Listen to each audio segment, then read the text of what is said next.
Assalamualaikum warahmatullahi wabarakatuh. Hai, selamat pagi semuanya. Kembali lagi bersama saya Anindita di mata kuliah pengantar Public Relations. Pada pertemuan keempat ini, kita akan bahas mengenai konsep dan proses pembentukan citra. Apa sih citra itu?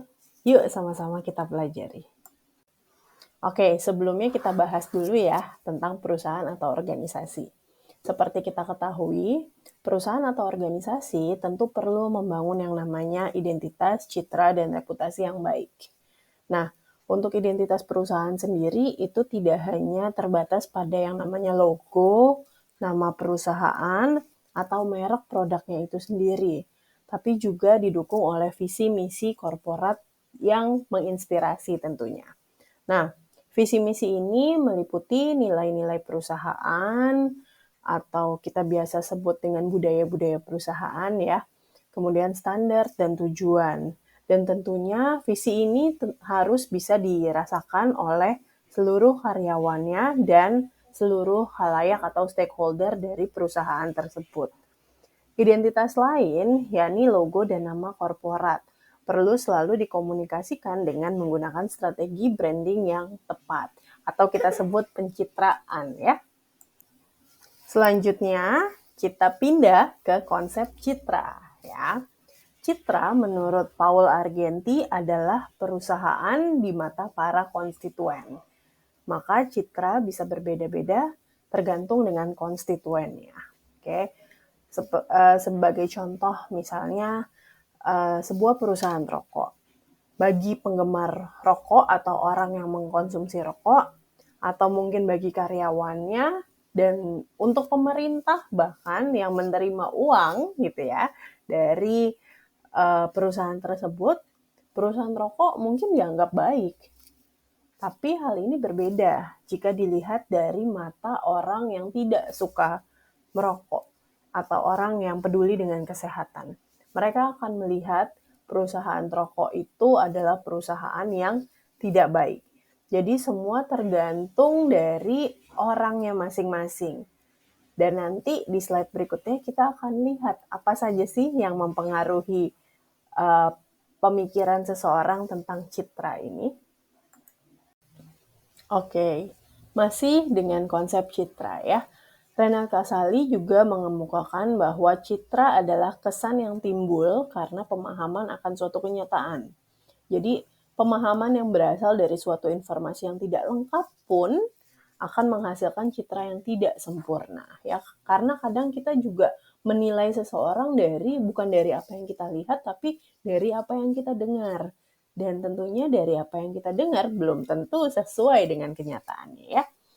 Namun, menurut Kasali pula, PR memiliki tanggung jawab untuk memberikan informasi yang utuh sesuai dengan kebutuhan halayaknya.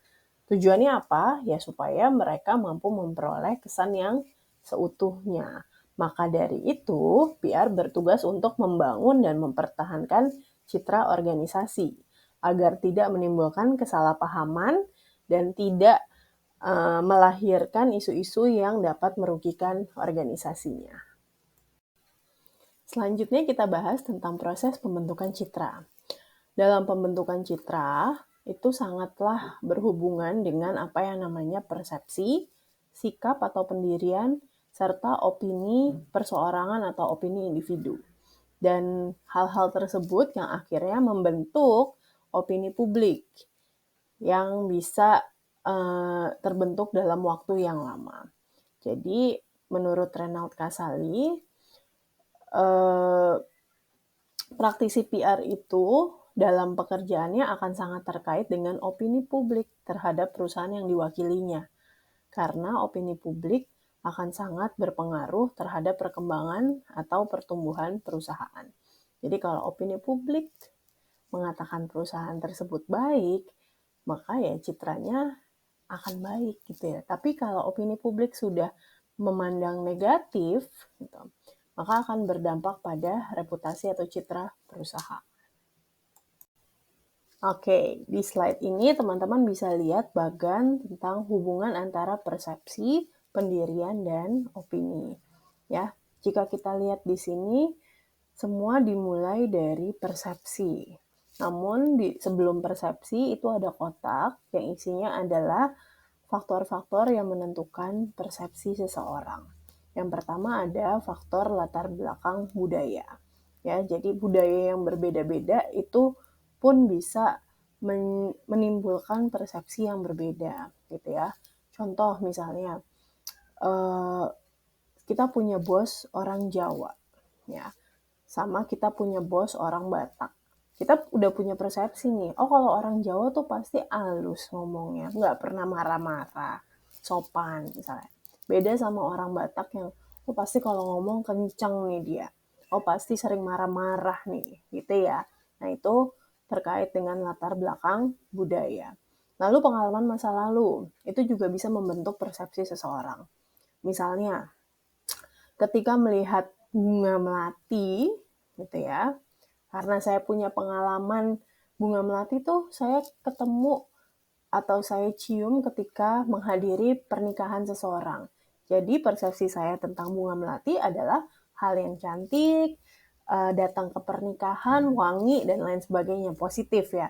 Tapi beda lagi, kalau orang pernah melihat penampakan misalnya, lalu mencium bunga melati, maka setiap dia melihat bunga melati atau mencium bunga melati, pasti pandangannya negatif. Wah, ini ada sesuatu nih di sini. Seperti itu. Lalu ada nilai-nilai yang dianut, misalnya aja perbedaan antara budaya barat dan budaya timur, gitu ya. Melihat orang lagi peluk-pelukan di mall, gitu, pasti ngelihat kalau kita orang timur, ih, cewek kok mau aja sih dipeluk-peluk di depan umum gitu ya. Tapi kalau kita melihatnya dari nilai-nilai atau sudut pandang budaya barat, ya hal tersebut menjadi hal yang biasa gitu kan. Atau mungkin juga berita yang berkembang. Contoh misalnya,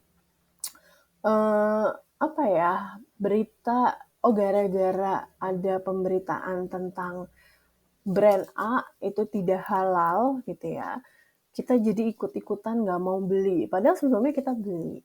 Dan padahal hal tersebut belum dikonfirmasi. Jadi baru berita-berita yang berkembang aja, tapi ternyata bisa mempengaruhi persepsi kita.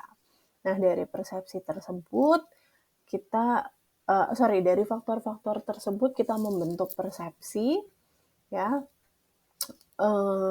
Lalu terbentuklah opini menjadi konsensus dan akhirnya menjadi opini publik.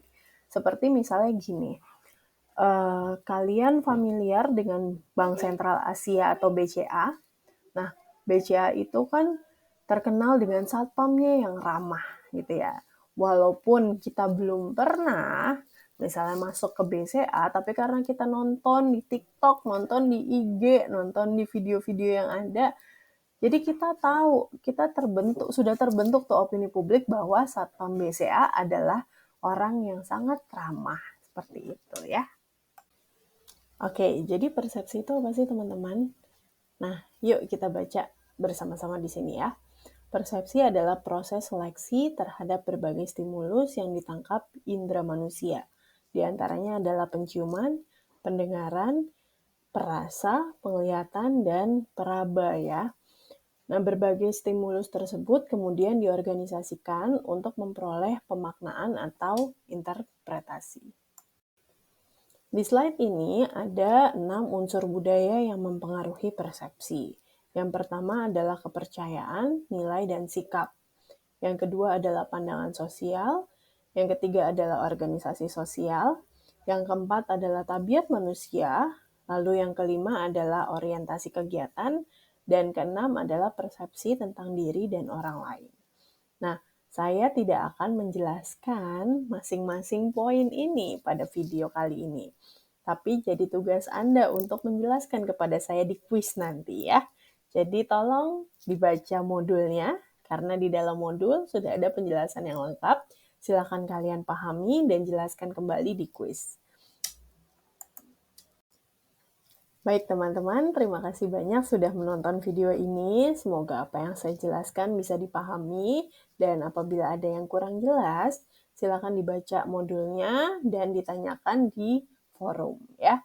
Kita ketemu lagi di pertemuan berikutnya, pertemuan 5, secara tatap muka virtual melalui Google Meet. Jadi sampai jumpa minggu depan. Wassalamualaikum warahmatullahi wabarakatuh.